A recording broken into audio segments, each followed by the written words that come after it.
ಇಂದೇ ಡೌನ್ಲೋಡ್ ಮಾಡಿ ಮತ್ತು ನಿಮ್ಮ ನೆಚ್ಚಿನ ಶೋಗಳನ್ನು ಆನಂದಿಸಿ.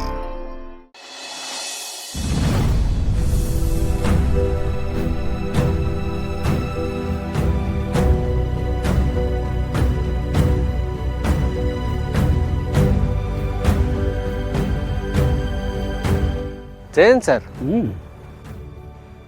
ಜಾನು ಫ್ರೆಂಡ್ಸ್ ಎಲ್ಲ ಬರ್ತಾರೆ ಅಂದಿದ್ರಿ, ಯಾರು ಬಂದೇ ಇಲ್ಲ. ನಮ್ಮ ಜನರು ಸ್ವಲ್ಪ ಹೀಗೆ ನೋಡಿ ವಿಶ್ವ ಅವರೇ, ಯಾರನ್ನಾದ್ರೂ ಹಳ್ಳಕ್ಕೆ ತಳ್ಳಬೇಕು ಅಂದರೆ ಮುಂದಿರ್ತಾರೆ. ಮದುವೆ ಮಾಡ್ಸೋಕ್ಕೆ ಯಾವಾಗಲೂ ಮುಂದಿರ್ತಾರೆ ಅಂತ ಹೇಳಿದೆ. ಈ ಥರ ಶೋಕದ ಸಮಾರಂಭಕ್ಕೆ ಸ್ವಲ್ಪ ಹಿಂದೆಟ್ಟೆ, ಸಹಜ ಅಲ್ವಾ? ಅವರು ಜಾನ್ವಿಯವ್ರ ಬಗ್ಗೆ ಏನೇನು ಮಾತಾಡಬಹುದು ಅಂತ ಮೆಲಕ್ಕೆ ಹಾಕ್ಕೊಂಡು ಬರ್ತಾ ಇದ್ದಾರೆ ಅಂತ ಅನ್ಸುತ್ತೆ. ನೀವು ಕೂತ್ಕೊಳ್ಳಿ ಪ್ಲೀಸ್, ಟೇಕ್ ಅ ಸೀಟ್.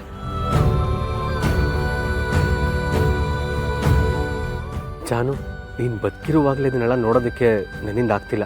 ಹಾಗಂತ ಅವ್ರ ಹತ್ರ ಸತ್ಯ ಹೇಳೋದಕ್ಕೂ ಆಗಲ್ಲ. ವಿಶ್ವ ಅವರೇ, ಈ ಫೋಟೋನ ಗಮನಿಸಿದ್ರ?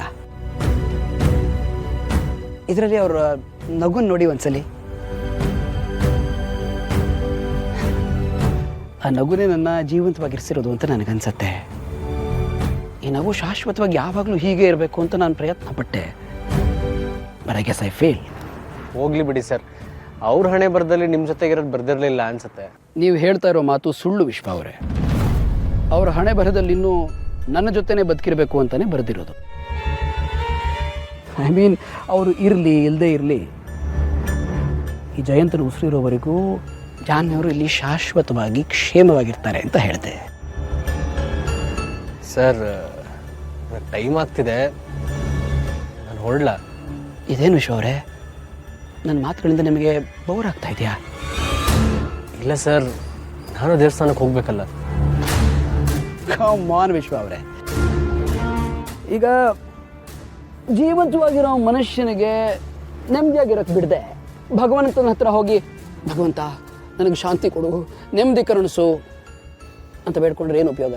ಸರ್, ನಾನಿಲ್ಲಿ ಬಂದಿರೋದು ನಮ್ಮ ಮನೆಯವ್ರಿಗೆ ಗೊತ್ತಿಲ್ವಲ್ಲ ಸರ್, ಅವರು ಗಾಬರಿ ಆಗ್ತಾರಲ್ವಾ? ನಿಮ್ಮ ತಂದೆ ಗೊತ್ತಿದೆಯಲ್ಲ ವಿಶ್ವ ಅವರೇ, ಅವರು ನೀವು ನನ್ನ ಜೊತೆಗಿದ್ದೀರಾ ಅಂದರೆ ನಿಶ್ಚಿಂತೆಯಿಂದ ಆರಾಮಾಗಿರ್ತಾರೆ. Don't worry. ಆದರೆ ನೋಡಿ, ಈಗಿನ ಕಾಲದ ಜನಕ್ಕೆ ಟೈಮ್ ಸೆನ್ಸ್ ಅನ್ನೋದೇ ಇಲ್ಲ ಅಂತೀನಿ. ಅಲ್ಲ, ಎಲ್ಲರಿಗೂ ಟೈಮಿಗೆ ಬನ್ನಿ ಅಂತ ಎಷ್ಟು ಸಲ ಹೇಳಿದ್ದೆ, ಬಟ್ ನೋ, ಯಾರೂ ಇಲ್ಲ ನೋಡಿ. ಜಾನ್ವಿ ಅವ್ರಿಗೆ ಈ ಫ್ರೆಂಡ್ಸು ರಿಲೇಟಿವ್ಸು ಅಂದರೆ ಪ್ರಾಣ. ಅವ್ರನ್ನ ತುಂಬ ಹಚ್ಕೊಂಡ್ಬಿಟ್ಟಿದ್ರು. ಆದರೆ ಈಗ ನೋಡಿ, no one is here.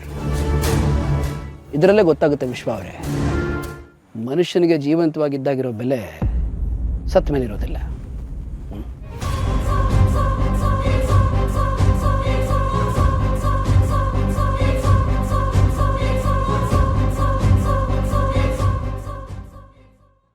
Lakshmi ನಿವಾಸ ಲಕ್ಷ್ಮೀ